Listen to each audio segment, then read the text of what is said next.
उपस्थित सर्व प्रेक्षकांचं मी रमेश करशे मनापासून स्वागत करतोय।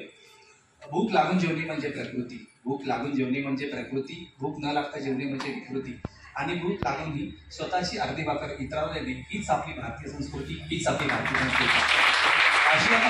अशी आपली पवित्र भारतीय संस्कृती जपत रश्मीने आज जो मोठा उपक्रम एक नवीन चेक येते त्यासाठी तिला रिलायबल फाउंडेशन कडून मनापासून शुभेच्छा। थोडक्यात सांगायचं की MS धोनी सरांचं ज्यावेळेस आम्ही चित्रपट पाहिलं होतं, लेट सुशांत सिंग राजपूत सरांनी खूप न्याय दिला त्या रोलसाठी।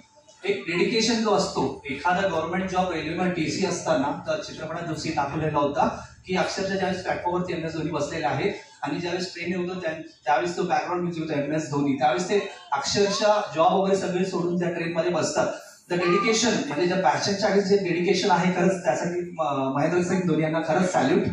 आणि पुन्हा एकदा रश्मीला तिने जे काही द युनिसोर ऑफ फुल माही जे काही पुस्तक लिहिलं तिला मनापासून शुभेच्छा। जाता जाता एकच सांगू इच्छितो की जिंदगी जख्मों से भरी है वक्त को मरहम बनाना सीख लो, जिंदगी जख्मों से भरी है वक्त को मरहम बनाना सीख लो, हारना तो एक दिन मौत से, फिलहाल जिंदगी जीना सीख लो, जिंदगी जीना सीख लो। धन्यवाद।